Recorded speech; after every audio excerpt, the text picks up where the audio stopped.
why it is. Damn Kim, coming to you from South Point. What do you think? I'm coming to you from the place I have the shirt. Obvious.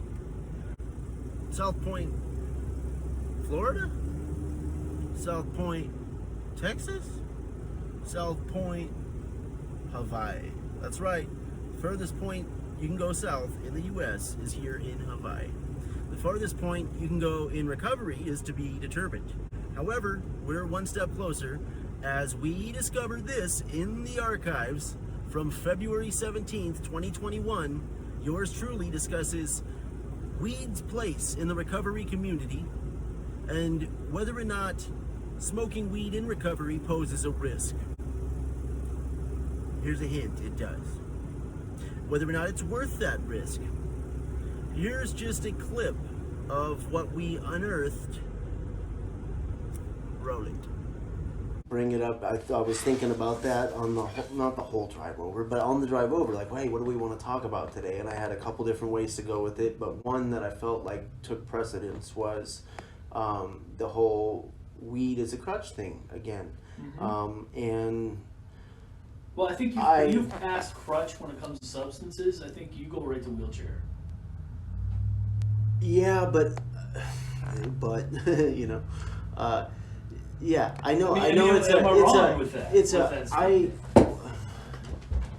No, you're not wrong with that. but I also think that there's a time and a place for a wheelchair. I agree. Yes. So that being said, I can quit smoking pot today. Okay. And what I'd like is because it's not going to be easy. I mean, it's not.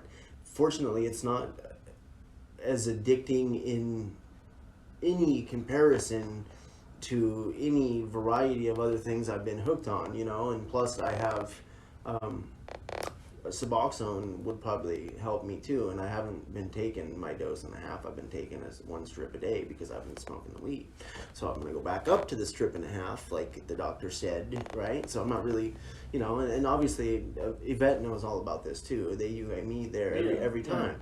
Yeah. So, yeah, I bring up the whole family dynamic because I will be going there in less than a month. Now, that does play into part of the reason why I'm going to be slowing down, I'm definitely abstaining from smoking, and I'm probably converting back to edibles to kind of, you know what I mean? And because you can't get it over there, and I don't want to even try to do anything that's illegal right now.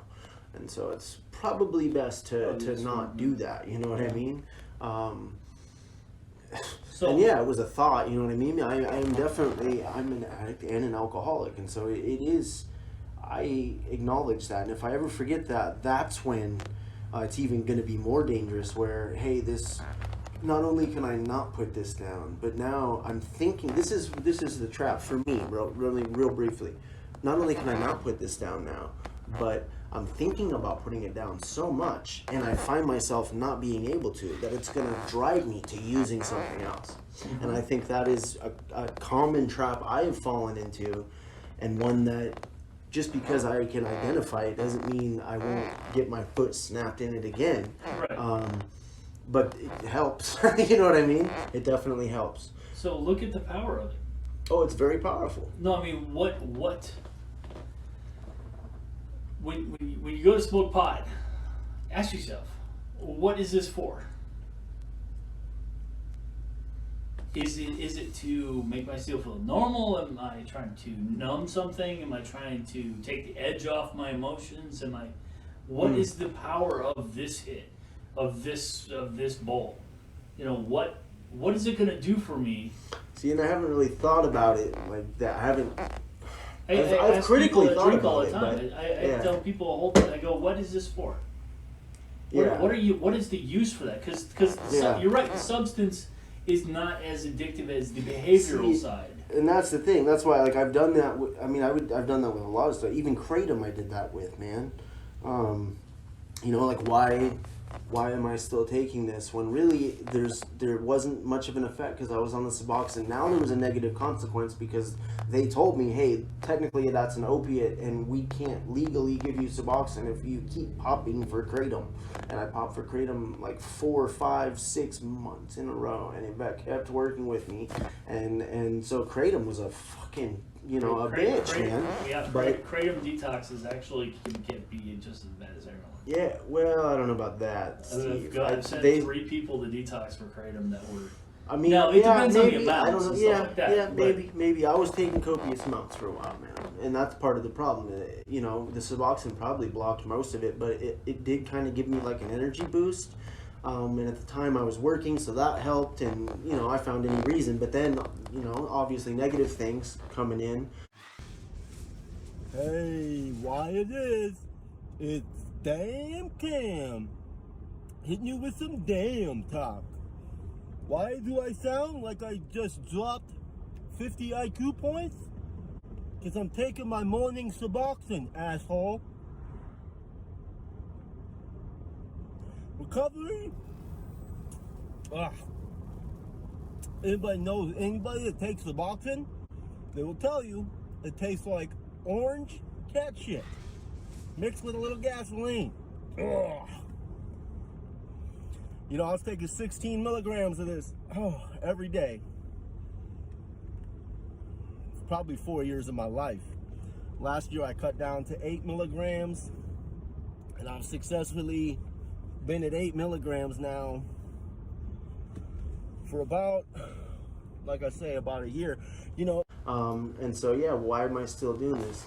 That sort of thing. Now, the negative things aren't really, they're negative things, but they're kind of, I knew they were coming. And so, I'd say over the past week or two, what I did back in the beginning of the month was I thought, I found this written down. I thought, well, definitely before my birthday, I'm gonna put this down for a while, you know? And it was amongst a whole bunch of other notes about, hey, what about your birthday type shit? I don't know. Anyway, it is a good plan. It's a good plan. So meetings would probably definitely help. And the excuse I've been using is the meeting that I like is all the way in Oak Harbor, but that's not a very good excuse. I've been working with somebody who's in recovery, and we've been talking recovery, and that's been helping. I feel like I would be more productive at work. So there's a lot of benefits. There's more benefits than there are cons, so to speak, of what's happening. So yeah, the incentive hasn't really been a whole hell of a lot, except now I for sure want to go to Hawaii because this last weekend, just a few days ago, Mandy showed me that, yeah, the advice you just gave is definitely warranted when she'll say, you could have seen your son, and she's lying. And so if she has no respect or regard for the truth, I'm in trouble. Mm-hmm. And it's been like that.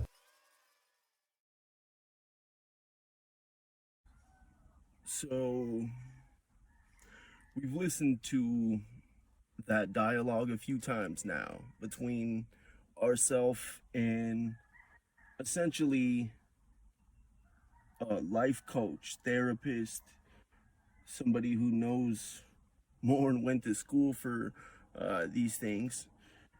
And we have come to the conclusion that we're listening to a debate. We're listening to a former self that is somewhat rationalizing and also selectively dismissing because their mind's made up. We will note that that was just over 2 years ago. And by the grace of God, we're still here. And we're still in recovery. And we still smoke. Yes, we do. We definitely still smoke. It's different than it was, but not much.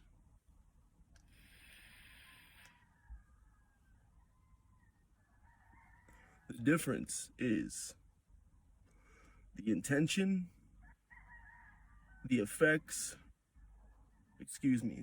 the intention and the ramifications or the consequences, the effects of. And you know what?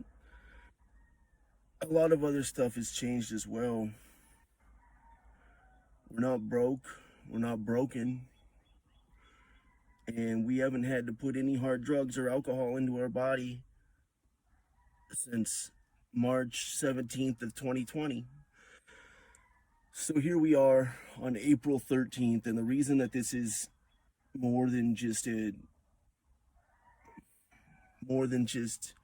a couple years after that little debate with my former coach happened about smoking weed in recovery. Now, we've smoked off and on throughout this whole time, and we will make note that it's been a constant since April 13th of 2013. And that's because that's the day that we found out that we murdered somebody. And we found that out because the news told us that. Now, a few hours later, the news also told us that we were wanted for first-degree assault and that the guy had been revived. And this was all from a drunken brawl with somebody that I barely knew. And what little I did know of him was us going to the bar once, maybe twice, after we met when I was doing time for a DUI that happened back in 2012. And I met this cat, Hillary, and Hillary was probably, I don't know, a good 15 years older, maybe 40, 35, probably 40 years old. I was 21. Actually, I just turned 21. And yeah, my God has a sense of humor because it was less than a month after I turned 21 that I gave up hard alcohol. And this was why. By the grace of God, I'm able to even make this shitty little monologue video that will probably serve as nothing else other than to remind myself not to go back to what was before that little friendly debate. Because before that little debate, we were being subject to the worst psychological abuse that we have ever been through and didn't even realize it. And ultimately, we had a mental breakdown because of that. And weed has always been there. This cat Hillary, we got in this brawl. I was probably 150 pounds, and this cat was a good 230, 240. And I remember I was kicking it with the other homie Curtis. I'm gonna wrap this up quick because I don't like telling this story. I haven't told this since I was in rehab in December of 2019. And that was the last time I went to rehab for drugs and alcohol. And by the grace of God, here I am, like I said, sounding like an idiot. But you know what? I used to think that the people with more time that would say God sounded like idiots too. And now I can say that, I can say God, and I know that that's just a word. And when I'm saying it, I'm meaning something completely different than you think I am, most likely. And I accept that. So what the hell? I don't have a problem with it. I don't resent you for your beliefs, and there we are. And it was orchestrated once I started making the right decisions and once I started leaning into the beliefs. It was orchestrated that I was not subject to much harsher circumstances. And what we mean is,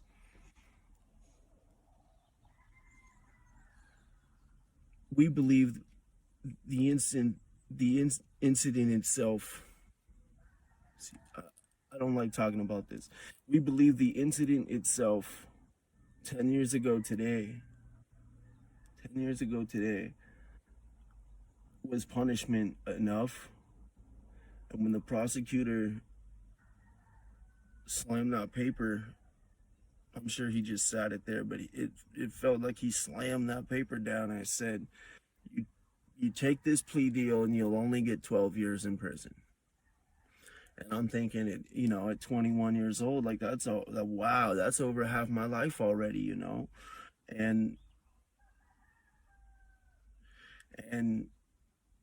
I didn't drink, and I went to meetings, and I talked to people who've been to where I was and who got through it.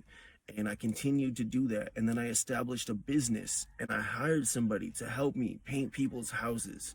And I filed with the state, and I was paying taxes.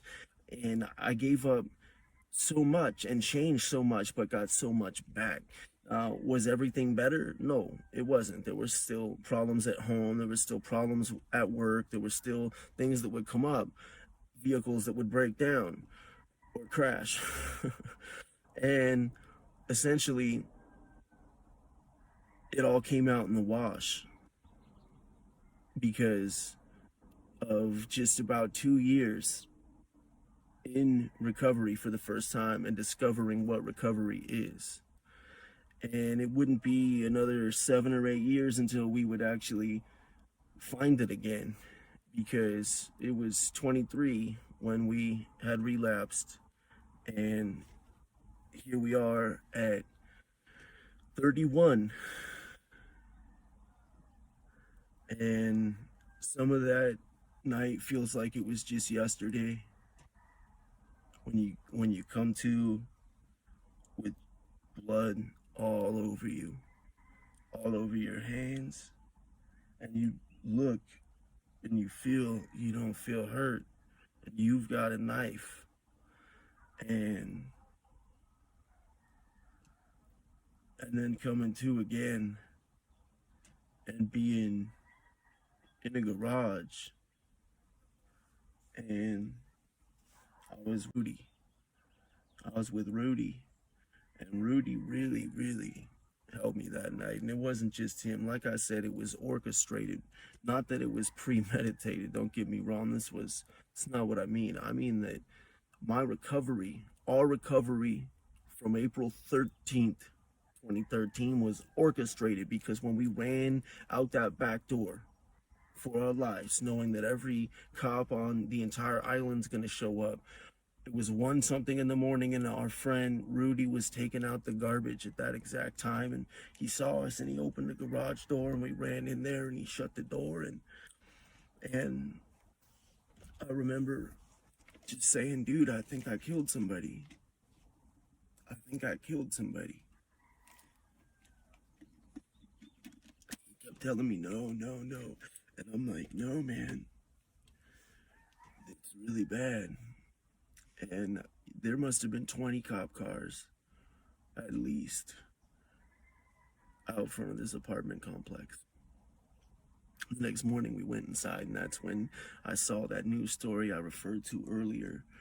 And I saw my face up on King 5 News, Seattle, saying I was wanted for assault with a deadly weapon. And it just changed. It was like a dream. It was surreal. It didn't feel real. Knowing that we remember bits and pieces. We remember him being on top of us and throwing punches multiple times throughout the night. But that last time was not playful in any sense. So, not that any of them were, but there's a difference when you come to and homie says you were stealing his big ass bag of tobacco, which, like, all right, what am I mean, I don't even roll smokes, man. But okay, we believe you. That's what happened. We came to, and we were on the carpet with our arm behind our back, pinned. Like, all right, man, that's what happened. That's what happened. We just we want to leave. That's it. We want to go. And so we all dipped. We lived like 10 minutes away. I don't know why we all came. It was his girlfriend's house, but we all came. And he's throwing his seat back into me the whole time, and just elbows and all this, and when we get out, he slams the door into me. So I just go off and I push him up against the car, and I go to punch him, and he hits me in the stomach. And then that was it. The first time he hit me, I mean, I pushed him, and I remember being hit, and then I was out, and I was on the ground, and he was throwing punches and piecing it together. That's when I figure I must have pulled a piece and did him up. And you know, the fact that the actual footage isn't even available to me, that is something that I'll take with me forever, because I'd like to believe I was warranted. And I know it was an active engagement. It was an active combat, but, you know, he almost died. I gave up liquor. I gave up liquor for a long time. Except for I relapsed on liquor once, and that's another story, and it's not quite as epic, but definitely not as morbid and awful. Ultimately, this guy's life changed, and my life changed, and April 13th will forever be a day that I reflect. I haven't been able to stay clean and sober since then. But when we relapse, we don't lose everything we learned in our recovery. And it's for that reason that we believe there's another way. There is another way. And having experienced what we did while in recovery this time around, you know, 3/17/2020, about 1 year into our recovery, the next March in 2021, we snapped. We had a mental breakdown, a psychological breakdown, and we went into a schizoid state for about 3 months, and we bounced around on foot, 3 different counties, didn't know where we were. I mean, we didn't even remember our name.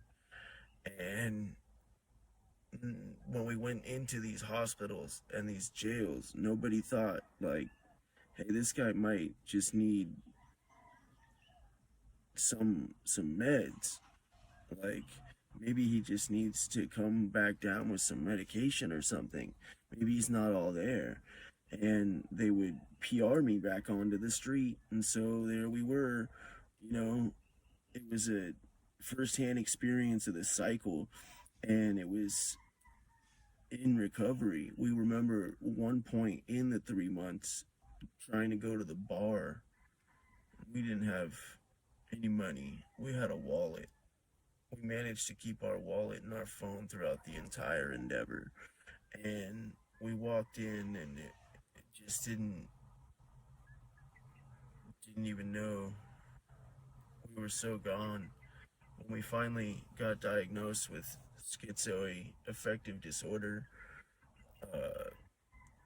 we didn't believe anything like temporary schizophrenia was a thing.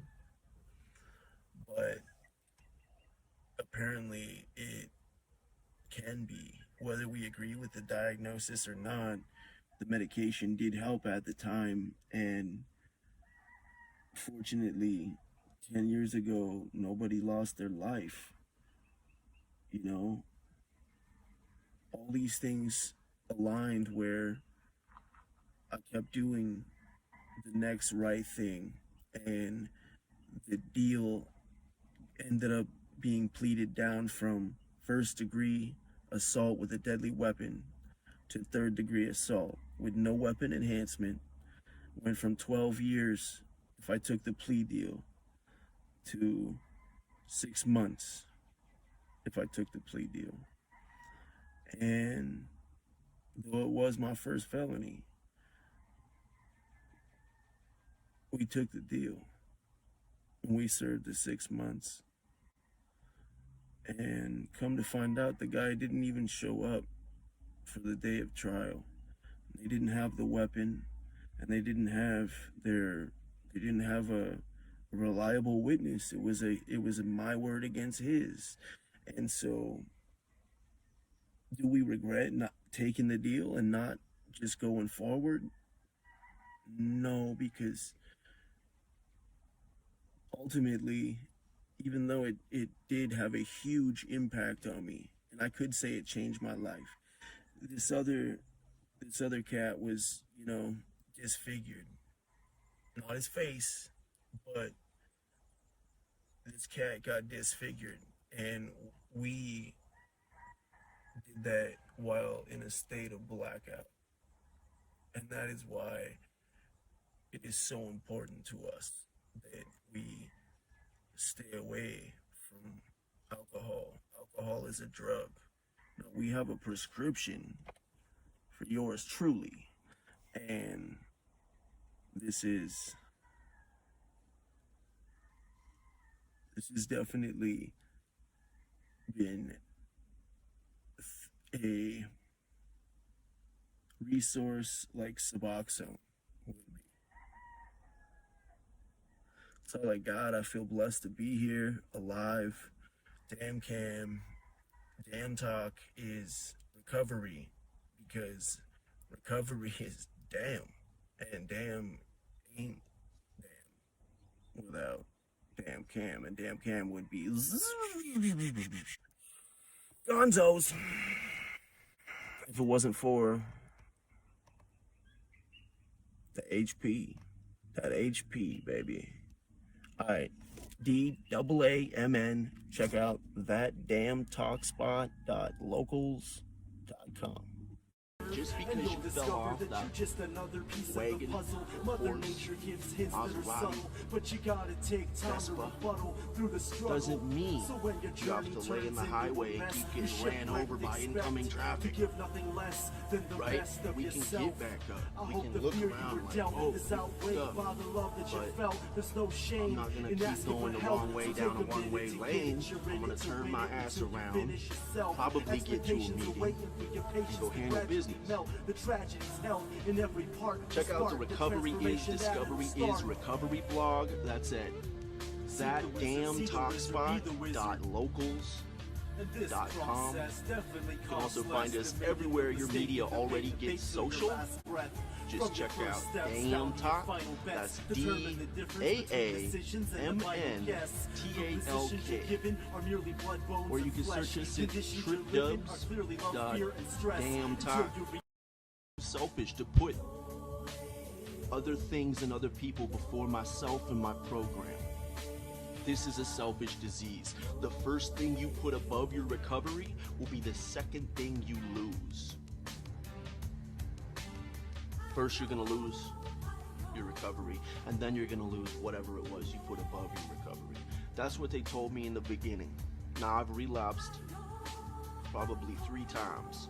And you can only relapse when you are in recovery. Those who aren't in recovery can't relapse. And so if you're out there and you struggle with the relapse recently, remember, you had to have been in recovery to relapse. And if you were in recovery, you can get back in recovery. Hey, they are not the kind of people you want to kick it with on a Friday, Saturday, Sunday, Monday, Tuesday, Wednesday night. I guess I left Thursday out. Maybe Thursdays they're different, but we don't think so.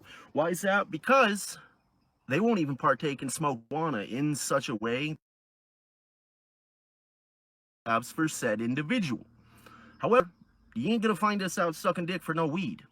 We're not gonna be holding up your sister's boyfriend because we needed to get some special brownies. You're not gonna find us shaking and throwing up violently in the corner because we haven't had our joint.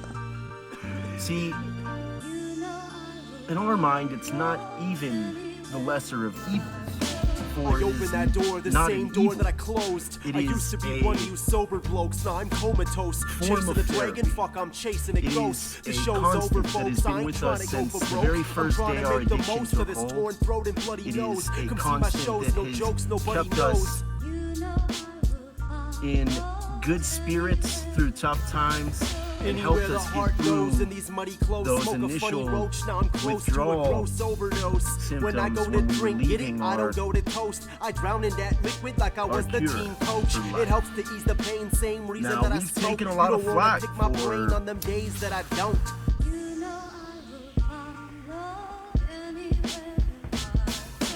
This is how you look when you're headed and hope fails. Life got you by the balls instead of the coattails. Free falling, flying high, leaving smoke trails. Maybe that's the reason why I've been in 5 jails. Free falling, flying high, leaving smoke trails. Maybe that's the reason my addiction prevails.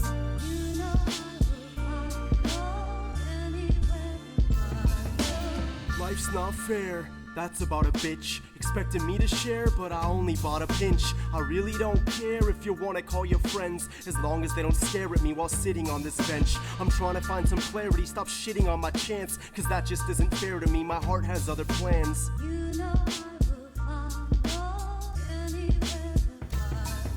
With every other swallow determining how I act, I say I stop tomorrow, but tomorrow's not a fact. However close I follow, I will always bounce back. But when life starts to sound like a sad soundtrack, I'm clutching at my bottle at the bottom of my sack. Shit, heart feels hollow, so I bottom to distract it.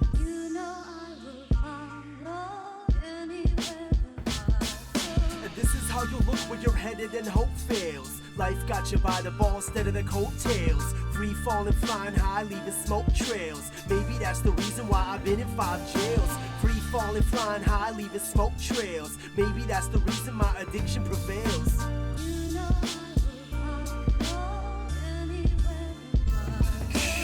It's Justin, I did it again. I feel disgusting, I'm addicted again. I thought I had it straightened out, now it's twisted again. I don't know what that's about, but I'll be quick to defend my choices, my actions, and a human life function. These voices are imagined.